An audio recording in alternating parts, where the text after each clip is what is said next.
Praise the Lord. கர்த்தருடைய பரிசுத்த மகிமைப்படுவதாக. பரிசுத்த லூக்கா எழுதின சுவிசேஷ புத்தகம் 11ஆம் அதிகாரம் 35வது வசனம். Saint look chapter 11:35. ஆகையால் உன்னிலுள்ள வெளிச்சம் இருளாகாதபடிக்கு எச்சரிக்கையாயிரு. எனக்கு பிரியமானவர்களே, ஆண்டவர் இயேசு கிறிஸ்துவின் நாமத்தினால உங்களுக்கு என்னுடைய அன்பின் வாழ்த்துக்கள். நிறைய நேரங்களில் நாம் நம்முடைய மனநிலை பிரகாரம் வாழ்ந்து கொண்டிருக்கிறோம். இஷ்டம் போல் ஓடிக்கொண்டிருக்கிறோம். நமக்கு பிடித்ததுபடி வாழணும்னு நினைக்கிறோம். எனக்கு பிரியமானவர்களே, ரொம்ப கவனமாக இருக்கணும்.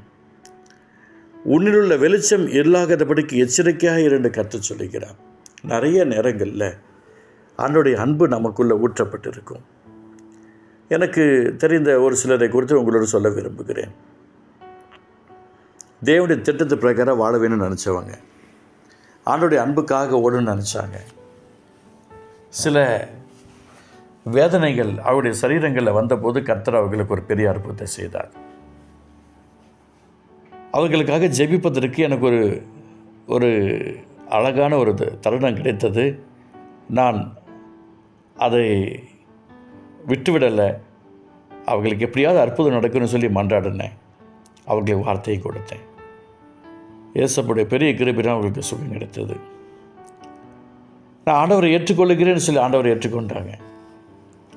ஆனால் நடந்தது என்னன்னு சொல்லி பார்த்தீங்க அப்படின்னா, யாரோ ஒருத்தருடைய பேச்சை கேட்டுட்டு ஆண்டவருடைய அன்பை விட்டு விலகி நம்ம வேலைக்கு போகணும், நம்ம தூரமாக போயிடலாம், சர்ச்சுக்கு பக்கத்தில் தான் இருக்கணுன்ட்டு இல்லை, நம்ம எங்கே வேணால் போய்க்கலாம் அப்படின்னு சொல்லி அவர்களை விசாரிக்காத ஒரு இடத்துக்கு போயிட்டாங்க. பொதுவாகவே நான் சொல்லுவேன், யாராவது போனாங்கன்னா பெரிய சர்ச்சுக்கு போகணும், அந்த சர்ச்சு இந்த சர்ச்சு அப்படி சொல்லுவாங்க. நீங்கள் நல்லா இருக்க மாட்டீங்கன்னு சொல்லுவேன். இந்த வார்த்தை கேட்குறதுல எனக்கு தப்பு நினைக்க வேண்டாம். நான் இப்போ இந்த சர்ச்சுக்கு போனேன், இந்த சர்ச்சில் இத்தனை சர்வீஸ் நடக்குது, இவ்வளோ பேர் வராங்க, இவ்வளோ பேர் இருக்கிறாங்க. உங்களை விசாரிக்காத அந்த இடத்துக்கு நீ போய் என்ன பிரயோஜனம்? உங்களை கவனிக்காத இடத்துக்கு நீங்கள் போய் என்ன பிரயோஜனம்?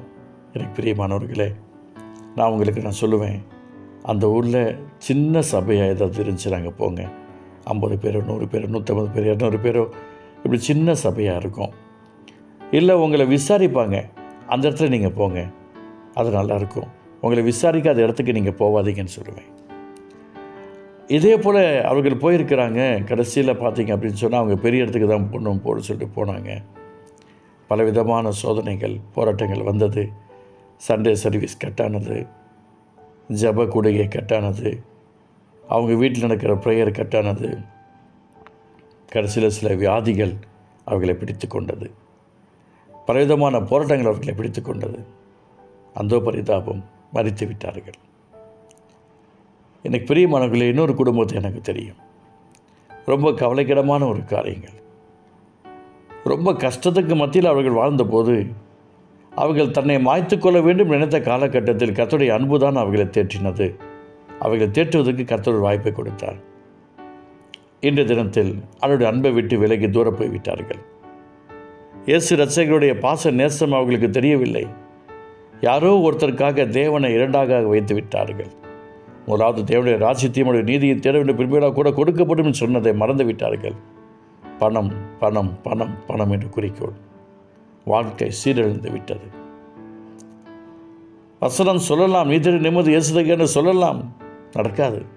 மனம் திரும்ப வேண்டும். மனம் திரும்பாமல் தேவனத்தில் அற்புதத்தை பார்க்க முடியாது. வாழ்க்கை சீரழிந்து விட்டது. எனக்கு பிரியமானவர்களே, இயேசுவுடைய கிருபையினால் உங்களுக்கு நான் சொல்லுகிறேன். ஒரு நபரை எனக்கு தெரியும். அவர்கள் விசுவாசத்தில் ரொம்ப வீக்னஸ். தன்னுடைய குடும்ப தேவைகளுக்காக வேலைக்கு போக ஆரம்பித்தாங்க. ஊழியர் செய்தவர்கள். கடைசியில் பலவிதமான போராட்டங்கள் வந்தது. அவருடைய காரியங்களில் தடுமாற்றங்கள் வந்தது. அவர்களை குறித்து நான் கேள்விப்படும்போது அவர்கள் போன சபைக்கு நான் சென்றிருந்தேன். அப்போது அந்த பாஸ்டர் என்ற சொன்னாங்க, ரொம்ப சங்கடமாக இருக்குது, எவ்வளோ சொன்னாலும் கேட்க மாட்டேங்கிறாங்க, பேசுங்க. வீட்டு தேவைகள்லாம் இருக்குது, நான் என்ன செய்ய? ஊழியர் செய்தான் ஆக வேண்டுமா? நான் வேலை செய்யக்கூடாதா? அவர்கள் வேலைக்கு போக ஆரம்பித்தார்கள். வேலைக்கு போனவர்கள் வாய்ப்பு கிடைக்கும் போது விசுவாசத்தை கொடுத்து பயங்கரமாக பேசுவாங்க. ஆண்டவர் சொன்னார், இது அவிசுவாசி, இது விசுவாசி கிடையாது. விசுவாசத்தை குறித்து பேசுறதுக்கு அவளுக்கு என்ன தகுதி இருக்கிறது?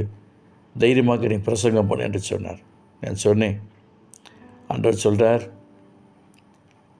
5க்கும் 10க்கும் அலையிற நீ தான் அவிசுவாசத்தில் இருக்கிற, உன் வார்த்தை கேட்கிற எல்லாரும் விசுவாசத்தில் தான் இருக்கிறாங்க என்று சொல்லு என்று சொன்னார். எப்படி ஆண்டவரே சொல்லு என்று சொன்னேன். எனக்கு பிரியமானவர்களே, சிலர் கேட்டவுடனே மனம் திரும்புவார்கள், சிலர் மனம் திரும்ப மாட்டார்கள். ஒவ்வொருத்தருக்கும் கர்த்தருடைய அன்பு இருக்கிறது. தயவு செய்து உங்களுக்கு நான் சொல்லிக்கிறேன், இயேசப்பா உங்களோடு கூட இடைப்படுவார், உணர்வுபூர்வமாக இடைப்படுவார், சிந்தனையில் பேசுவார், செவிகளில் பேசுவார், சொப்பனத்தில் பேசுவார், தரிசனத்தில் பேசுவார், ஏதாவது பாடல் வரிகள் மூலமாக பேசுவார், ஏதாவது ஊழியக்காரர்களும் பேசுவார், நீங்கள் வேதத்தை வாசிக்கும் போது பேசுவார். ரொம்ப கவனமாக இருக்கணும். அதனால் உங்களுக்கு இயேசுவின் நாமத்தில் சொல்கிறேன், நீங்கள் யாராக இருந்தாலும் சரி, உங்கள்கிட்ட இருக்கிற வெளிச்சம் இல்லாதபடி எச்சரிக்கையாக இருக்கணும். நாம் வெளிச்சத்தில் பிள்ளைகளாய் உலா வர வேண்டும். அன்பு தகப்பனே, இந்த வார்த்தையின் பிரகாரம் பிள்ளைகளை ஆசீர்வதிப்பதற்கு ஸ்தோத்திரம். கிருபை தாங்கட்டும். இயேசு நல்ல பிதாவே. ஆமென், ஆமென்.